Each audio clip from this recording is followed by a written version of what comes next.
Assalamualaikum warahmatullahi wabarakatuh. Bismillahirrahmanirrahim. Alhamdulillah wassalatu ala Rasulillah wa ala alihi wa sahbihi wa mawala.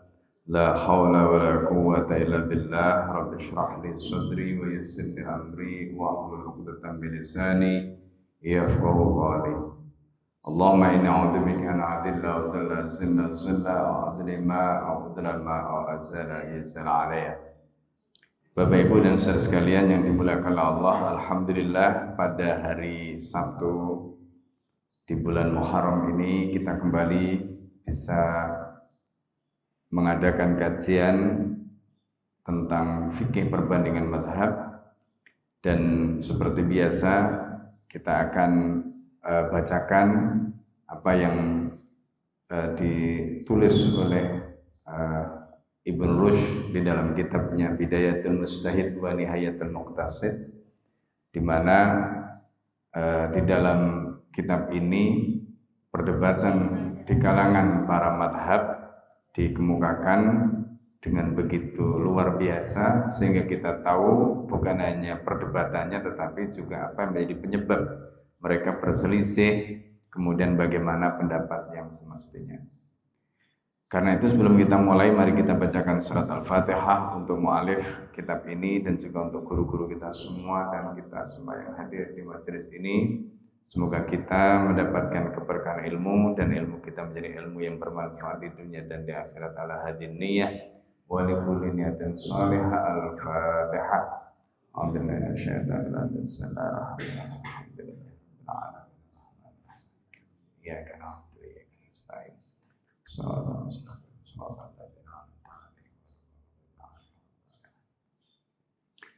Bapak Ibu dan saudara sekalian yang dimuliakan Allah, kita sekarang akan membahas di bagian yang kelima, yaitu ma'rifatil af'al allati tushtaratu hadhihi taharatu fi fi'liha. Jadi mengetahui beberapa perbuatan yang disyaratkan taharah itu, ya, artinya taharah itu kapan dilakukan, perbuatan apa saja yang kita itu harus bersuci. Jadi perbuatan apa saja yang kita harus bersuci. Nah, Bapak Ibu sekalian yang dimuliakan Allah, di sini disebutkan al-asru fi hadzal bab qaulu ta'ala ya ayyuhalladzina amanu idza qumtum ilas sholati faghsilu wujuhakum. Itu adalah surat Al-Maidah ayat 6 ya. Idza qumtum ilas sholati faghsilu wujuhakum. Jadi kalau kamu mau sholat maka basuh wajahmu.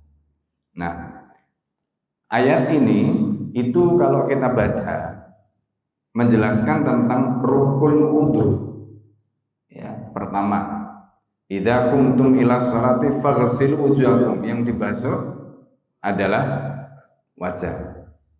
Kemudian yang kedua, wa aydiyakum ilal marafiq, tangan sampai ke siku. Nah, ini nanti kemudian dijelaskan termasuk juga caranya bagaimana. Yang ketiga, wamsahu biru'usikum, usap kepalamu. Meskipun nanti di situ ada penafsiran apakah semua atau sebagian. Wa arjulakum, dan kakimu yang kelima, ilal ka'bain. Ayat ini menjelaskan 4 rukun. Tapi kenapa mazhab Syafi'i menjelaskan rukunnya wudu itu ada 6? Nah, yang 2 dalilnya apa? Itu pertanyaannya. Ya, yang 2 dalilnya apa? Ayatnya cuma menjelaskan 4, tapi Imam Syafi'i menetapkan rukun wudu itu ada 6. Maka Imam Syafi'i menambahkan rukun yang pertama itu niat. Dalilnya bukan dari surat Al-Maidah ayat 6 tadi, tapi dalilnya adalah hadis ya terkait dengan niat. Innamal a'malu binniyat wa innamal likulli imrin ma nawa. Nah itu. Jadi hadis ini dipakai dasar oleh semua ulama, semua fuqaha, bahwa amal dalam hal ini ibadah itu wajib disertai niat. Nah, dari situ nanti dijelaskan Kenapa kok hadis innamal a'malu binniyat itu tidak dipakai untuk yang lain di luar ibadah? Nah, maka kemudian ulama merinci lagi nanti. Oh, karena amal itu adalah perbuatan yang tidak ada timbal balik. Sedangkan perbuatan yang ada timbal balik seperti jual beli itu tidak masuk di dalam hadis innamal a'malu. Karena itu jual beli nanti tidak membutuhkan niat. Dan niat itu tidak menentukan sah dan tidaknya jual beli. Sama seperti nikah. Nikah itu bagian dari tindakan yang tindakan tadi itu ada timbal balik seperti jual beli. Maka orang nikah itu meskipun tidak niat tetap sah. Jadi sahnya nikah, sahnya jual beli itu tidak dilihat dari niatnya. Gitu. Tapi kalau ibadah dia tidak disertai dengan niat, maka dia tidak sah. Sholat, puasa, zakat, haji itu kalau tidak disertai dengan niat maka tidak sah. Nah, itulah mengapa kemudian hadis innamal a'malu binniyat tadi itu hanya khusus untuk ibadah. Karena itu kemudian Imam Syafi'i memasukkan niat itu menjadi rukun yang pertama. Baik itu rukun di dalam wudu maupun nanti rukun di dalam sholat. Ini yang perlu kita pahami. Jadi ayatnya cuma mengatakan 4 dalam surat Al-Maidah 6 tadi. Tapi ditambahkan dengan niat. Ya. Jadi nanti jangan bilang loh ayatnya cuma 6 kok. Ayatnya cuma 4 kok. Kenapa kok ditambahkan jadi 6? Bid'ah ini, jangan begitu. Ya, dikit-dikit bid'ah, enggak boleh. Ya, jadi ini penjelasannya. Jadi bahwa innamal a'malu binniyat tadi itu menjadi dasar bahwa ini berlaku untuk ibadah. Maka ibadah rukunnya yang pertama adalah niat, ya, dalam hal ini wudu. Kemudian rukun yang kedua membasuh wajah, rukun yang ketiga membasuh tangan, rukun yang keempat mengusap kepala, kemudian rukun yang kelima itu adalah membasuh kaki sampai mata kaki. Kemudian rukun yang keenam, nah ini Imam Syafi'i menambahkan tartib urut. Nah, urut ini dalilnya apa? Nah, ini dalilnya itu ya perbuatan Nabi. Apa? Wudu. Nabi itu kalau wudu urut dari depan sampai belakang, nggak pernah menyelisihi. Dan Nabi nggak pernah sekalipun dijumpai ada riwayat yang Nabi itu wudu acak, nggak pernah.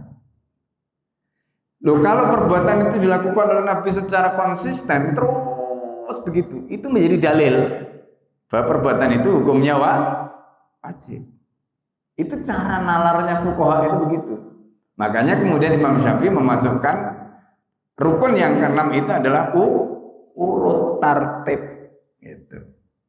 Jangan ditanya dalilnya apa, ya kan? Karena itu perbuatan Nabi itu dalil. Itu cuma cara memahami dalilnya tadi begitu. Nah, itu. Nah, ini namanya ilmu usul fikih. Ini ilmu usul fikih. Ya, nah, itu. Nah, ini sedikit tambahan dari penjelasan yang sudah disampaikan tadi. Ya. Nah, wa qala alaihi salatu wassalam, kemudian firman kemudian sabda baginda Nabi sallallahu alaihi wasallam, la yaqbalullahu sholatan bi ghairi tahurin. Allah itu tidak menerima salat tanpa bersuci, wala shadaqatan min ghululin, dan sedekah. Jadi Allah itu tidak menerima salat tanpa bersuci, dan Allah tidak menerima sedekah min ghululin, dari harta haram. Ini makanya. Ya, kadang-kadang kan kita sering ya mendengar koruptor itu kalau mau membersihkan hartanya, money laundry-nya itu adalah dengan sedekah. Ya, sedekah itu jadi money laundry. Padahal Rasulullah mengatakan wala shadaqata min ghululin. Sedekahnya koruptor dari harta korupsi itu tidak diterima oleh Allah. Nah, itu enggak diterima oleh Allah. Nah, ini makanya jangan enak saja, jangan apa-apa korupsi, karena nanti kita bisa bersihkan pakai sedekah. Ini ngawur namanya. Ya, itu enggak benar.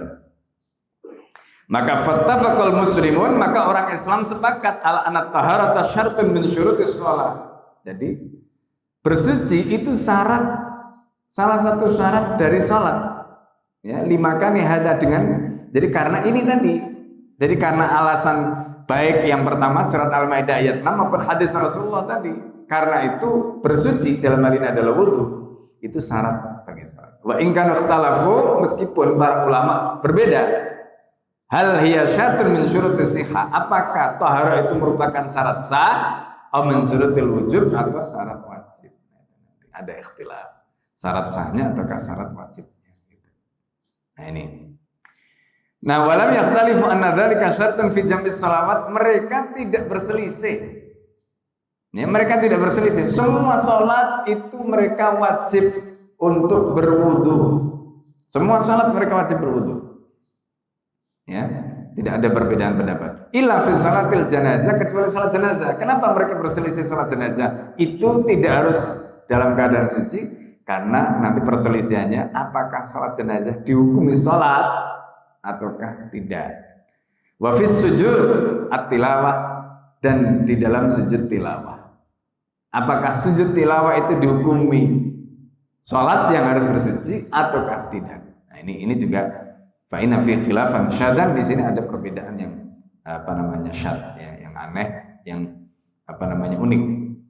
Wasababu fi dzalika, nah sebabnya di situ adalah al-ihtimal al-arif fi intilaq ismi shalah. Jadi sebabnya itu karena ada perbedaan di dalam memahami apakah sholat itu bisa disematkan untuk sholat jenazah. Apakah sholat itu bisa disematkan untuk sujud tilawah. Kalau sholat jenazah itu disebut sholat, maknanya kan harus ada rukuknya, harus ada sujudnya. Gitu. Tapi ini kan nggak ada, cuma berdiri doang sama takbir. Gitu. Itu dasar yang menjadi perselisihan. Sujud tilawah juga begitu. Ini kan cuma sujud doang, nggak ada rukuknya, nggak ada berdirinya. Itu misalnya. Apakah dia harus bersuci? Gitu. Ya misalnya. Nah itu juga menjadi perdebatan. Nah karena itu faman dhahaba ila anna ismas salati yantaliqu 'alal janaiz wa 'ala sujudi nafsi wa wal jumhur. Karena itu kalau ada yang berpendapat bahwa sholat itu layak untuk disematkan untuk sholat jenazah, sholat itu juga layak untuk disematkan pada sujud tilawah, dan itu pendapat jumhur.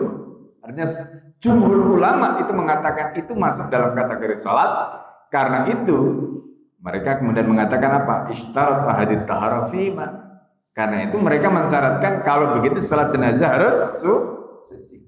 Itu pendapat jumhur ulama. Karena itu sujud tilawah harus suci, meskipun tidak ada rukuknya, ya, tidak ada berdirinya, cuma sujud doang, tapi itu dihukumi sholat. Nah ini, ya, dihukumi sholat. Karena itu wajib suci. Sebagaimana sholat jenazah, karena itu dihukumi sholat, karena itu wajib suci. Nah itu menurut pendapat jumhur, itu alasannya. Ya. Nah, kemudian pendapat yang kedua, wa man dhahaba ila annahu la yantabiq alaihima. Tapi kalau mengatakan bahwa sujud tilawah tadi itu bukan sholat, kemudian sholat jenazah itu bukan sholat, berarti ya, makanya di sini disebutkan id kanat sholatul janazah laysa fi ruku' wala sujud. Pendapat yang kedua tadi mengatakan salat jenazah tidak dihukumi salat karena di dalamnya tidak ada rukuk, tidak ada sujud. Wa kana sujud, begitu juga sujud tilawah tadi, aidan juga laisa fi qiyam, enggak ada berdirinya, wala rukuk, enggak ada rukuknya. Berarti apa? Sujud tilawah ketika kita membaca Al-Qur'an itu berarti tidak disyaratkan dalam keadaan sujud tadi itu suci. Alasannya karena itu bukan sholat. Ya. Lam yashtaritu hadits fima, mereka tidak mensyaratkan adanya bersuci di dua perbuatan tadi, yaitu sholat jenazah dan sujud tilawah. Ya. Nah, wa yata'allaqu bidal babi ma'adil masalah arba' masalah. Jadi dalam konteks masalah ini ada 4 pembahasan yang akan dibahas oleh beliau. Nah, ini pertama kita akan membahas tentang apakah ini masalahnya? Apakah bersuci itu merupakan syarat untuk menyentuh mushaf atau tidak? Nah, ini menarik. Ya, apakah bersuci itu termasuk syarat untuk menyentuh mushaf atau tidak? Ini nanti perdebatan di kalangan ulama. Ya, dan itu perdebatan sudah lama gitu. Ya, sudah lama. Jadi karena itu kita penting tahu gitu. Baik. Itu masalah yang pertama. Nanti ada 4 masalah yang kita akan bahas. Nah, masalah yang pertama yaitu apakah bersuci itu disyaratkan ketika kita menyentuh mushaf. Ini kan perbuatan, menyentuh itu kan perbuatan. Ya kan? Menyentuh kan perbuatan. Fadhaba Malik wa Abu Hanifah wa Syafi'i. Jadi Imam Malik, Imam Abu Hanifah, Imam Syafi'i berpendapat ila annaha bahwa taharah itu bersuci itu syartun fi masil mushaf. Jadi untuk menyentuh mushaf maka syaratnya harus apa? Suci. Untuk menyentuh mushaf syaratnya harus suci. Itu menurut pendapat siapa? Pendapat Imam Abu Hanifah, pendapat Imam Malik, pendapat Imam Syafi'i. 3 imam itu berpendapat seperti itu. Ya, di sini dia disebutkan pendapat Hambali, madzhab Ahmad bin Hanbal. Tapi Ibnu Rus langsung mengutip pendapat Al-Dhahir. Siapa Al-Dhahir? Al-Dhahir itu adalah madzhab Dhahiri yang populer, dipopulerkan oleh Dawud Ad-Dhahiri dan kemudian diikuti oleh Ibnu Hazm Al-Andalusi. Ibnu Hazm Al-Andalusi itu dari Spanyol. Dari Spanyol ini melahirkan ulama-ulama hebatnya zaman Islam itu. Ulama fikih sekelas Ibnu Hazm yang punya kitab Al-Muhalla. Al-Muhalla itu kitab besar sekali. Ya, itu di bidang hadis. Dan di Spanyol itu ahli hadisnya top-top, Pak. Ahli hadisnya top-top. Ya, jadi kita mungkin pernah mendengar Ibnu Abdul Bar. Ibnu Abdul Bar ini punya kitab At-Tamhid, ya, yang mensyarah kitab Al-Muwatta'nya Imam Malik.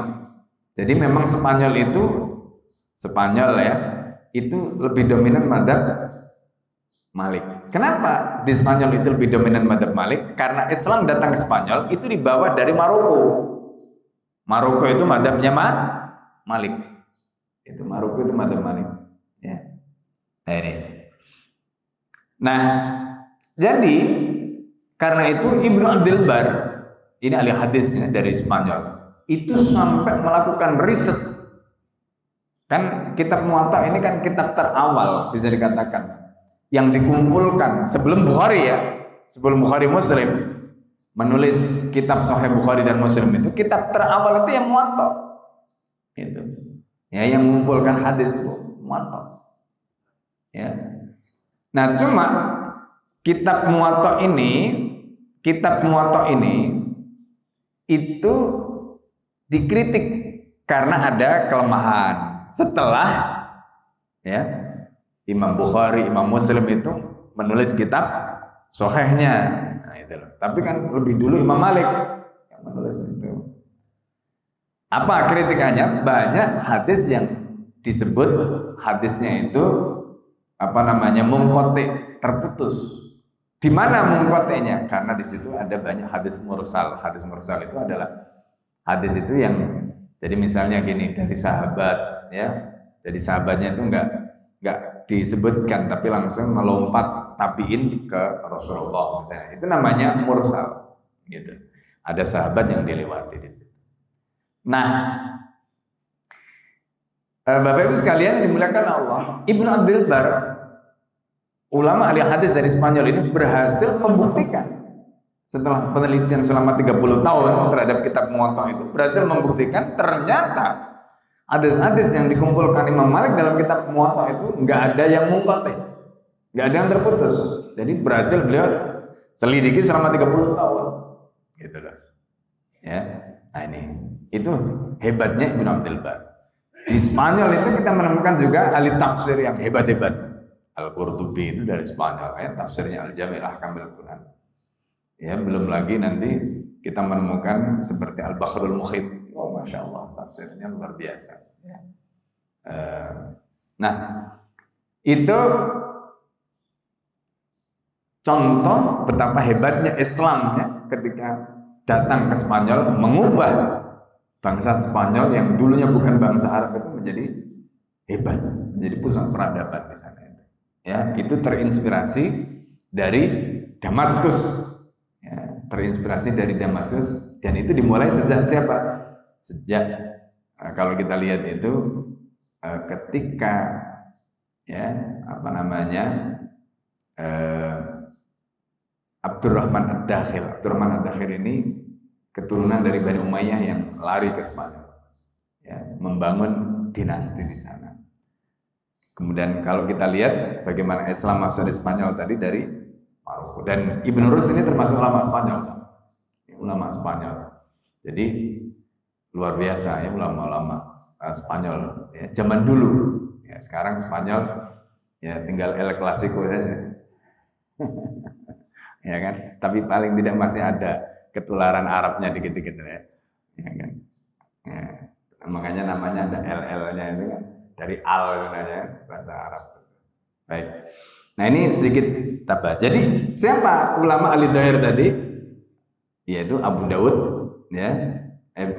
Daud Ad-Dhahiri, dan kemudian dilanjutkan oleh Ibnu Hazm Al-Andalusi dengan kitabnya Al-Muhalla. Wadaba al-dhahiri ila annaha laysat bi syartin fi dzalik. Jadi ulama ahli dhahir maksudnya yang mengikuti mazhab dhahir. Mazhab dhahir itu bagaimana? Dia melihat berdasarkan dhahirnya nas. Karena nas itu kalau kita membaca nas itu kan ada namanya makna teks, ada makna konteks kan begitu. Nah, itu. Makna teks ini ahli dhahir. Nah, itu sekarang orang sebut dengan istilah skriptualis. Kalau bahasa sekarang ini orang-orang suka menyebut dengan istilah skriptualis. Itu ahli dhahir karena dia hanya melihat teksnya. Ya, skriptualis kata mereka. Jadi orang-orang ahli dhahir itu berpendapat ila anna laysa bi syartin bidzalika, bahwa ternyata bersuci itu tidak disyaratkan untuk menyentuh mushaf menurut ulama ahli dhahir, yaitu mazhab Daud Ad-Dhahiri ya dan Ibnu Hazm tadi. Nah, sekarang pertanyaannya, wasabab ikhtilaf, apa sebab perbedaan mereka? Kenapa mereka berselisih pendapat menyentuh mushaf tadi? Imam Abu Hanifah, Imam Syafi'i, Imam Malik, gurunya itu mengatakan wajib menyentuh mushaf, harus suci. Sedangkan ahli dhahir mengatakan tidak wajib. Nah, di sini dijelaskan kenapa mereka berselisih. Taraddudu mafhumi qouli ta'ala, ternyata sumbernya itu adalah dalam memahami firman Allah Ta'ala di dalam surat Al-Waqiah ayat 79. Ya. Di dalam surat Al-Waqiah ayat 79 itu kan Allah mengatakan la yamassuhu illal mutahharun. Nah, itu yang selalu ditulis di mushaf itu kan. Di mushaf itu kan ada tulisannya la yamassuhu illal mutahharun. Ya, itu mushaf dulu ya. Enggak tahu semua sekarang masih ada enggak ada misalnya. La yamassuhu illal mutahharun. La yamassuhu, tidak boleh disentuh Al-Qur'an illal mutahharun, kecuali orang yang suci. Nah, di sini ada perbedaan. Pertama, nanti kita akan jelaskan ya. Jadi Al-Fakir masih ingat dulu waktu masih mahasiswa ya. Ini perdebatan lama, karena perdebatan lama. Nah, kemudian di mana perbedaannya? Yaitu baina ayyakunal mutahharun. Karena kata mutahharun itu ada yang mengatakan hum banu Adam, mereka itu manusia. Tidak boleh menyentuh Al-Qur'an kecuali al-mutahharun, orang-orang yang suci. Hum itu siapa? Ya, mereka itu siapa? Al-mutahharun itu yaitu manusia. Ya. Kemudian babana yakunumul malaikah. Jadi yang boleh menyentuh Al-Qur'an itu siapa? Mutahharun, yang disucikan. Siapa yang disucikan? Kan mutahharun itu kan kalau kita belajar ilmu shorof, Bapak Ibu ya, ilmu shorof itu ilmu yang membahas tentang perubahan kata. Tohhara yutohiru, nah itu wazannya. Tohhara itu mensucikan. Mutahharun itu berarti yang disucikan. Kalau mutahhirun berarti yang mensucikan. Ya. Nah, karena al-mutahharun itu yang dipakai oleh Allah, berarti ada dua kemungkinan. Manusia yang disucikan dengan apa? Wudu. Nah, gitu lah. Yang kedua, mutahharun itu adalah makhluk yang disucikan siapa? Malaikat. Ya kan? Itu yang menjadi akar perdebatan. Sehingga kenapa kemudian menyentuh Al-Quran tadi, apakah harus berwudu ataukah tidak, bersuci ataukah tidak, ada ikhtilaf. Ya kan? Yang mengartikan bahwa mutahharun itu adalah manusia yang disucikan dengan wudu tadi, berarti yaitu manusia. Manusia berarti ketika menyentuh Al-Quran harus berwudu. Kalau yang dimaksud mutahharun itu adalah malaikat, berarti apa? Manusianya nggak kena. Berarti manusianya tidak harus berwudu, tidak harus suci. Karena yang dimaksud, yang disucikan itu adalah malaikat. Meskipun pendapat yang kedua itu nanti dibantah. Karena ada lanjutan ayatnya, tanzilum min rabbil alamin. Tanzil berarti apa? Quran yang diturunkan. Ya kan? Lah Quran yang diturunkan itu di mana? Ya Quran ini, Quran yang kita pegang ini. Gitu. Berarti apa? Berarti lebih kuat pendapatnya yang mana kan begitu kan? Oh berarti kalau Qurannya itu Quran yang diturunkan, ya berarti Quran yang kita pegang itu berarti yang lebih kuat adalah pendapat yang mengatakan bahwa mutahharun itu adalah manusia yang disucikan dengan wudu tadi. Nah, gitu maksudnya. Itu pendapat yang lebih kuat nanti. Dan itulah yang kemudian diambil oleh mazhab Abu Hanifah, mazhab Malik dan mazhab Syafi'i. Nah, gitu. Sedangkan Ali Dhahir mengatakan oh enggak. Karena menganggap itu adalah pendapat apa? Karena mutahharun di situ itu konteksnya adalah malaikat. Nah, di sini dijelaskan. Jadi wa baina ayyakuna hadzal khabar mafhum wa nahy. Dan ada mengatakan bahwa kalimat berita di dalam ayat ini la yamassu ilal mutahharun itu kan kalimat berita. Kata beliau, kalimat berita di sini maknanya adalah larangan. Wa baina ayyakuna khabaran la nahyan. Yang kedua, ya, di mana kalimat beritanya tadi itu bukan berupa larangan. Faman fahima minal mutahharun bani Adam, kalau ada yang berpendapat bahwa mutahharun itu maknanya adalah manusia, ya. Di mana wa fahima minal khabari, sementara kalimat beritanya tadi itu mengatakan bahwa la yamassu di mana la yamassu itu maknanya kan itu kalimat berita yang artinya tidak ya menyentuh Al-Quran kecuali orang, itu kalimat berita. Yang berarti larangan berarti apa? La yajuzu, tidak boleh. Ayyamussal mushafa, menyentuh mushaf illa tahirun, kecuali orang yang suci. Berarti apa? Berarti la yamassu tadi itu maknanya larangan. Kalau Ali Dhahir mengatakan itu maknanya berita saja, bukan larangan. Nah, gitu, bukan larangan. Nah, karena itu di sini ikhtilaf. Jadi ikhtilafnya itu dari dua sisi. Sisi yang pertama tadi itu kata mutahharunnya, sisi yang kedua la, apakah la itu maknanya adalah nahi, larangan, ataukah la itu hanya kata kalimat berita saja. Nah, di sini ya. Tidaknya itu tidak boleh ataukah tidak hanya kalimat berita saja. Nah, itu. Nah, ketika yang mengatakan la itu maknanya tidak boleh, ya, berarti pendapat yang pertama ini mengatakan berarti Quran tidak boleh disentuh kecuali oleh orang yang suci. Nah, gitu. Oleh orang yang suci. Nah, itu penjelasannya, dan itu yang dijadikan dasar oleh mazhab ya, Abu Hanifah, Malik dan Syafi'i. Gitu. Nah, kemudian berikutnya wa fa'ima min lafdzil mutahharun al malaika. Jadi selain yang mengatakan itu kalimat berita, yang kedua mengatakan itu lafaz mutahharun dari malaikat, maka qala innahu laisa fil ayat dalilun ala istirati adit tahara fi masin musaf. Mazhab Dhahir mengatakan ayat ini tidak bisa dijadikan dalil bahwa bersuci itu wajib ketika kita menyentuh Al-Quran. Gak bisa ayat ini dipakai, katanya begitu. Nah, wa idza lam yakun hunalika dalilun min kitabin wala min sunnatin sabita. Jadi kalau dalam Al-Quran gak ada dalil, dalam sunnah tidak ada dalil, maka bagial amru alal bara'atil asliyah. Berarti apa? Hukum asalnya boleh. Nah, ini kata mazhab Dhahir gitu. Wa hiya al-ibah. Kemudian waqad ihtajjal jumhur, sementara pendapat jumhur lima dhahabihim ya bi hadis Amr bin Hazm.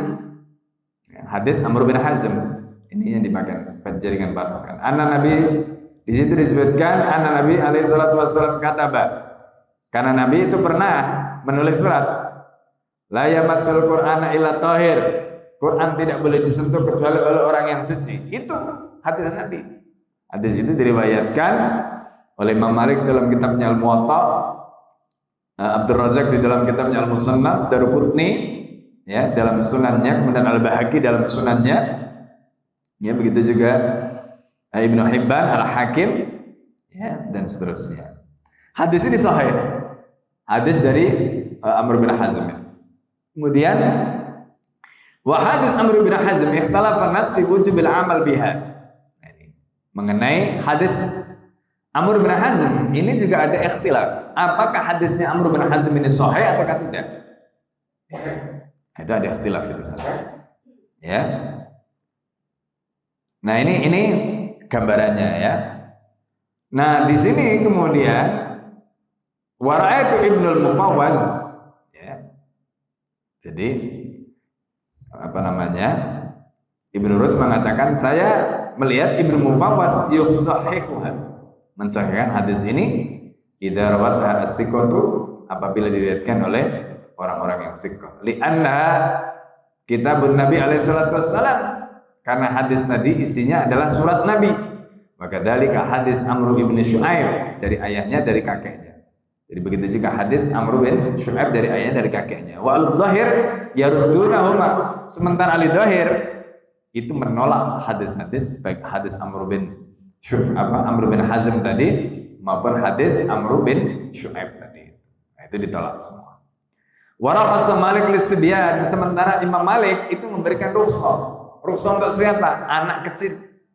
Anak kecil kalau mau megang mushaf enggak apa-apa. Gitu. Ala ghairi tuhrin, tanpa bersuci. Kenapa? Li'annahum ghairu mukallaf. Ya, ghairu mukallafin, karena anak kecil itu tidak mukallaf, jadi boleh anak kecil. Nah, jadi dari sini kita paham ya kan? Oh, berarti kalau begitu pendapat yang kuat itu mengatakan bahwa memegang mushaf itu wajib bersuci. Itu pendapat yang kuat. Gitu. Jadi kalau, nah meskipun nanti ada rincian ya Bapak Ibu sekalian. Misalnya gimana kalau kita apa namanya? Ini kan contoh ya, kadang-kadang kita beli mushaf di pasar. Ya kan? Kalau pasar kan biasanya batal, nggak mungkin jaga wudhu ya. Gitu. Gimana kalau beli mushaf? Bawanya macam-macam dan sebagainya, itu nanti ada apa namanya, ada perdebatan juga gitu ya, apakah seperti itu harus dalam keadaan suci dan sebagainya tadi itu. Nah, ini ya termasuk meletakkannya dan sebagainya. Nah, itu ada banyak pembahasan di dalam kitab-kitab khususnya terkait dengan perkara seperti ini gitu. Ya. Nah, jadi Bapak Ibu sekalian yang dimuliakan Allah, itu terkait dengan hukum menyentuh ya. Nah, nanti terkait dengan membacanya juga begitu. Itu kan hukum menyentuh, bukan hukum membaca. Apakah membacanya harus dalam keadaan suci? Nah, nanti ada ikhtilaf lagi. Ya, ada ikhtilaf lagi. Gitu. Jadi, karena ayatnya itu mengatakan begitu. Jadi begini loh. Kenapa ulama itu sampai begitu ya, gitu ya? Karena bagi ulama itu setiap perbuatan itu harus ada dalilnya, gitu. Nggak asal. Jadi kalau setiap perbuatan itu ada dalilnya, maknanya apa? Lo dalil tadi untuk menyentuh, ya menyentuh saja. Baca kan berbeda. Lo terus gimana kalau membaca tanpa menyentuh? Kan bisa saja. Ya kan? Membaca tanpa menyentuh bisa saja. Gitu. Nah, ini. Termasuk, nah ini pertanyaan berikutnya. Gimana kalau kita pegang HP yang ada mushafnya? Ya dah? Apakah kita harus bersuci dulu? Berarti HP-nya, kalau pegang HP yang ada mushaf, kudu terus. Begitu nanti pertanyaannya begitu kan? Akhirnya gitu. Nah, padahal HP ini kan faktanya itu cuma salah satu program saja. Nah, di situ nanti ada ikhtilaf lagi. Sama seperti memegang mushaf. Mushaf itu ada yang murni mushaf, ada yang mushaf terjemah. Nah, itu. Apakah sama hukumnya? Nah, itu nanti dijelaskan panjang lebar oleh ulama. Itu misalnya tafsir, ya kan? Tafsir itu kan ada Qur'annya, tapi ada tafsirnya. Nah, kemudian ulama menjelaskan lebih banyak yang mana. Nah, gitu nanti. Kalau lebih banyak tafsirnya, berarti yang berlaku hukum tafsir. Nah, ini contoh. Jadi ulama itu begitu, ya, cara menjelaskan itu. Nah, begini kerangka hukumnya itu. Ini ada fakta. Setiap fakta itu harus ada dalilnya. Nah, pertanyaannya kemudian bagaimana cara menghukumi fakta tadi? Nah, maka kemudian ada kaidah, hukum itu diambil berdasarkan fakta yang dominan. Misalnya contoh tadi ya, mushaf. Mushaf yang kita pegang, kalau mushafnya itu memang Al-Quran yang murni Al-Quran, di situ nggak ada yang lain. Ya, kalau ada tulisan yang lain itu kan hanya alamat, hanya tambahan keterangan. Tapi dominannya itu mushaf. Ya, dominannya itu mushaf. Maka itu hukumnya mushaf. Ya kan? Coba kita lihat. Di dalam mushaf itu kan bukan hanya mushaf kan. Ada misalnya pengesahan dari Kemenak. Ya kan? Berarti kan tambahan, itu kan bukan mushaf. Mushafnya itu kan mulai dari Al-Fatihah sampai An-Nas, kan mushafnya kan itu. Tapi kan itu kan ada isinya surat keterangan. Kalau dari Saudi itu ada ada ghilafnya, ada ininya sampulnya, kemudian nanti di belakangnya itu ada keterangannya tentang wakaf, tentang ini, tentang itu, baru ada daftar isi. Itu kan bukan mushafnya. Mushaf itu kan yang Al-Fatihah sama, tapi dominannya itu adalah mushaf. Berarti apa? Hukumnya hukum mushaf. Kalau hukumnya mushaf berarti wajib bersuci. Nah, gitu. Tapi kalau nanti mushafnya ini lebih banyak terjemahannya, misalnya seperti kalau kita lihat sekarang Quran terjemah, lebih banyak terjemahannya daripada mushafnya. Berarti apa hukumnya?